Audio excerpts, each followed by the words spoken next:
नमस्कार दर्शकों, मैं हूं आनंद। आप देख रहे हैं एसएल न्यूज मध्य प्रदेश। अभी कुछ अतिथि आए हैं जो उन्होंने सतलोक आश्रम इंदौर का भ्रमण किया। हम उनसे जानेंगे कि कैसी क्या व्यवस्थाएं थी यहाँ पे। नमस्कार सर, क्या नाम है जी आपका? नंद किशोर सोनी। नंद किशोर सोनी जी, आप हमारे दर्शकों को बताइएगा, जो आज संत रामपाल जी महाराज का 75वां अवतरण दिवस मनाया गया है और आप आश्रम में आए, तो कैसी क्या व्यवस्थाएं थी आज इस आश्रम की? देखिए, वर्तमान युग में ऐसे संत जिनके द्वारा ऐसी संस्थाएं संचालित हो रही है, वास्तव में बहुत अनुपम उदाहरण है। ऐसे और संत खाली ये आश्रम नहीं चला रहे हैं, लोगों के अंदर, समाज के अंदर एक ऐसा परिवर्तन पेश कर रहे हैं जो अनुकरणीय है। ऐसे संत को बहुत बहुत नमन। खाने पीने से लेकर और भी, जैसे यहाँ पर दहेज मुक्त विवाह, रक्तदान जैसे शिविर, देहदान जैसे भी कल यहाँ पर संकल्प लिए गए थे। और भी संत रामपाल जी महाराज के सानिध्य में अन्नपूर्णा मुहिम भी चलाई जा रही है, जो जिसे कि उसका कलयुग में सतयुग नाम उसको दिया गया है। तो ऐसी मुहिमों को लेकर क्या राय है आपकी? संत रामपाल जी महाराज की जो मुहिम है किस हद तक मतलब कारगर साबित हो सकती है आज इस समाज के लिए? देखिए, संत रामपाल जी महाराज के द्वारा जितनी भी गतिविधियां समाज संचालित की जा रही है, वो समाज के लिए बहुत ही आवश्यक है और समाज में परिवर्तन के लिए बहुत जरूरी है। ये परिवर्तन होना चाहिए क्योंकि वर्तमान युग में बहुत अंधविश्वास है और इन अंधविश्वास के कारण समाज का बहुत पतन हो रहा है। ऐसा जागरण, ऐसी जागृति समाज में आए, बहुत अनुकरणीय काम कर रहे हैं महाराज साहब। और क्या देखा आपने यहाँ पे, जैसे देखने जैसा भंडारे में आप आए? यहाँ का भंडारा देखा, सत्संग देखा, यहाँ की व्यवस्थाएं देखी, सब कुछ बहुत बढ़िया है।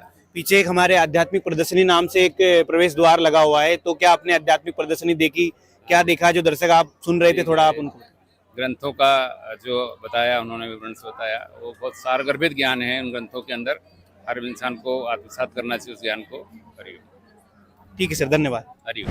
हरिओम। सर और हमारे साथ जुड़ रहे हैं, वो अपना परिचय देंगे। उसके बाद हम उनसे जानेंगे कि किस प्रकार से सतलोक आश्रम इंदौर की व्यवस्थाएं हैं, किस प्रकार से यहाँ के जो उनके श्रद्धालुओं के माध्यम से यहाँ पर व्यवस्थाएं बनाई गई है। सबसे पहले हमको उनका परिचय लेते हैं। नमस्कार सर, क्या नाम है जी आपका और आप क्या करते हैं? जी, मैं कैलाश कुंडल, पूर्व विधायक खातेगांव कन्नौज, पूर्व प्रत्याशी लोकसभा भोपाल और वर्तमान में एआईसीसी का डेलीगेट हूँ। अच्छा, आप पूर्व विधायक जी हैं। विधायक जी, हमारा सवाल है आपसे, जो संत रामपाल जी महाराज के पावन सानिध्य में यहाँ पर 75वां अवतरण दिवस मनाया जा रहा है, तो इसकी जानकारी आपको कैसे मिली? देखिए, आपके जो अनुयायी लोग हैं, सतलोक आश्रम से जुड़े जो लोग हैं, मेरे क्षेत्र के बहुत सारे लोग हैं, वो लोग निमंत्रण देने आए थे मुझे और कहा था कि आपको उसमें आना है। मुझे लगा कि इतने सारे लोग निमंत्रण देने आए हैं, मैं क्या कहूँगा, मुझे जाना चाहिए, उसे सोच के आपके बीच यहाँ पर आया हूँ। और आने के बाद मुझे लगा कि मैं बहुत लेट हो गया आने में, मुझे बहुत पहले इस जगह पे आ जाना चाहिए था। तो जीवन के बहुत सारे वर्ष हमने बिगाड़ दिए हैं। अब कम से कम अंतिम समय जो बचा है उसमें आश्रम से जो कुछ सीख रहे हैं, देख रहे हैं, उसको समझने का प्रयास करूँगा। कैसी व्यवस्थाएं थी सतलोक आश्रम इंदौर की? कैसे यहाँ पर सारे लोग मैनेज कर रहे हैं?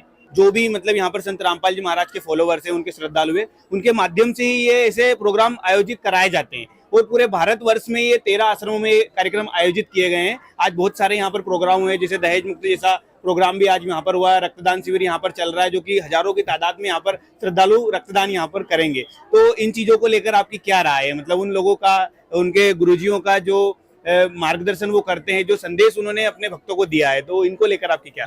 पूरा जो आयोजन में देख रहा हूँ, और छोटे प्रोग्राम करते हैं जिसमें हम बिगड़ जाता है कार्यक्रम 19 सप्ताह से। ये यहाँ पर इतनी बड़ी भीड़ और अनुशासित तरीके से, और जितने भी गुरुदेव के शिष्य हैं, जिस तरीके से मुलाकात कर रहे हैं, जिस तरह के सम्मान दे रहे हैं, हमारा बेटा भी शायद हमारा इतना सम्मान नहीं करता। तो निश्चित रूप से मैं निशब्द हूँ कि इसके क्या बोला जाए। इतना ज़रूर कह सकता हूँ और ईश्वर से प्रार्थना करता हूँ कि ये जो संत श्री रामपाल जी महाराज का कार्यक्रम अवतरण दिवस का चल रहा है, इस तरह के कार्यक्रम होते रहना चाहिए। क्योंकि ये कार्यक्रम एक सिर्फ अवतरण दिवस का नहीं मानता मैं, ये कार्यक्रम है ज्ञान का बहुत बड़ा विस्तार है। बहुत सारे लोग जो आते हैं, जैसे मैंने अभी कहा एक जगह भी कि एक दिया जलता हुआ दिया सैकड़ों जीव जला सकता है। ये जलते हुए दिए अगर अपने पे आ गए तो हजारों जो बुझे हुए चिराग उनको जला सकते हैं। लेकिन जो तपस्या है, जो आपका समर्पण है इस आश्रम का, और 13 जगह आज मेरे निमंत्रण देने आए थे। बैतूल में भी आज कार्यक्रम है। हाँ, बैतूल में भी, और यहाँ पर भी है। मुझसे पूछा भी गया कि आप कहाँ जाएंगे, तो मैंने कहा कि मैं इंदौर आ जाऊँगा, बैतूल नहीं जाना पड़ पाएगा। लेकिन मैं निश्चित है आके बहुत अच्छा लगा और इतना व्यवस्थित, और आपके भंडारे का कार्यक्रम तो लाजवाब है। मैं आमतौर पे कम खाता हूँ, लेकिन भंडारे में भोजन भी करा। और उसमें अच्छी बात जो लगी कि हम दिन भर में एक बार राम का नाम लेते हैं, लेकिन भंडारे में खाते समय हर चीज़ के साथ राम जुड़ा हुआ है। मिर्ची राम, लड्डू राम, जलेबी राम, रोटी राम।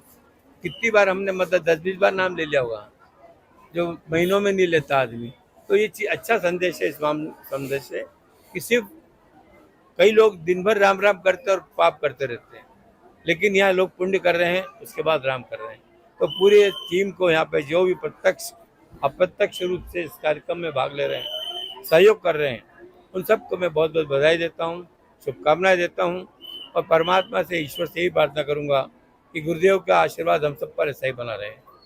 सर एक अंतिम सवाल मेरा आपसे, जैसे कुछ भ्रांतियां हैं रामपाल जी महाराज को लेकर, जैसे आप भी आए दिन देखते रहोगे कि सोशल मीडिया के माध्यम से कुछ टीका टिप्पणी होती रहती है कि भाई रामपाल जी महाराज तो धार्मिक भावनाओं को भड़काते हैं, वहाँ पर धार्मिक भावनाएं आहत होती है। पर आज आप यहाँ पर आए, आज आपने आश्रम विजिट किया, आप बोल भी रहे हैं कि उनके भक्तों के माध्यम से एक राम का शब्द का अपन ने जिक्र करा कि यहाँ पर हर चीज़ में राम, चाय राम, दाल राम, फुल्का राम, है ना, लड्डू राम, जलेबी राम, यहाँ पर हर चीज़ को मतलब राम से संबोधित किया जा रहा है, हर चीज़ में राम को बताया जा रहा है। तो जो दर्शक आज आपको सुन रहे हैं, मतलब जो उनके माइंड में जो रामपाल जी महाराज को लेकर जो नेगेटिविटी है, उनको लेकर आप थोड़ा 1-2 लाइन सब जरूर कहें। अच्छे लोगों के खिलाफ हमेशा कहीं ना कहीं टीका टिप्पणी होती रही है। भगवान राम पुरुषोत्तम, मर्यादा पुरुषोत्तम राम कहते हैं, उनके खिलाफ भी बोला गया, माँ सीता के खिलाफ भी बोला गया। ये तो अच्छा काम करने वालों के खिलाफत होती रहेगी, क्योंकि गलत काम करने वालों के साथ भीड़ बहुत बड़ी हो सकती है, अच्छे काम करने वालों के साथ भीड़ नहीं होती है, सच बोलने वालों के साथ भीड़ नहीं होती है। लेकिन यहाँ उल्टा है, यहाँ अच्छा काम हो रहा है और देखिए कितनी भीड़ है।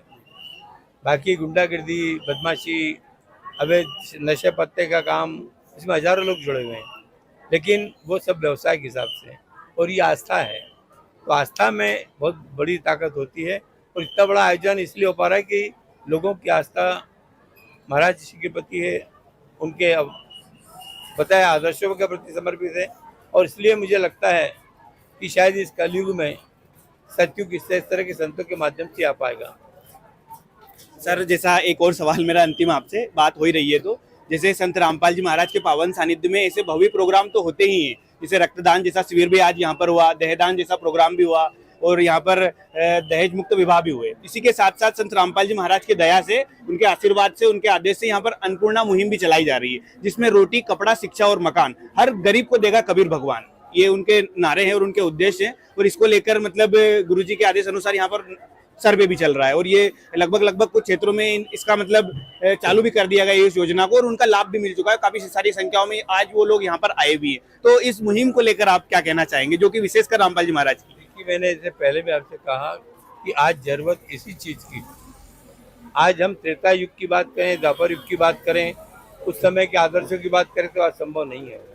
उस समय उम्र लोगों की लाखों साल होती थी, और आज उम्र है 55-60 साल की उम्र लोगों की। तो आज के दौर में आदर्श गुरुदेव के जिसे शिक्षा दे रहे हैं, जो रास्ता बता रहे हैं लोगों को, मेरे हिसाब से अब जैसा बोला, अच्छे बुरे कामों की आलोचना होगी, और अच्छा व्यक्ति जो है, ये था मैं अकेला ही चला था, लोग साथ आते गए और कारवा बनता गया, तो जब चले होंगे तब हो सकता अकेले हों, लेकिन आज उनके पीछे करोड़ों लाखों लोग जो खड़ा है, वो इस बात का प्रतीक है कि उनकी नीयत साफ है, उनके प्रति लोगों की आस्था दिल से है। बड़े बड़े आयोजन करते हैं, मैं देखता हूँ कि उसके पीछे फोटो छपवाने का कार्यक्रम रहता है। एक केले को 4 लोग हाथ पकड़ के बांटते हैं कि 4 हम केले फल बांट रहे हैं, लेकिन यहाँ पे इतना कर रहे हैं, कोई फोटो का काम नहीं चल रहा है, कोई सेल्फी का कार्यक्रम नहीं चल रहा है। ये बहुत बड़ी बात है, और इस युग में तो बहुत ही बड़ी बात मानता हूँ। हम सब मिलकर तो यही प्रार्थना करें कि जो आदर्श गुरुजी स्थापित करना चाहते हैं, हम लोग उसको इस देश में देख सकें, तभी वाकई में उनका भी सपना साकार होगा, और हम लोग आने वाली पीढ़ी को बेहतर कल दे सकेंगे। ठीक है सर, आपसे बात करके अच्छा लगा, धन्यवाद। Thank you.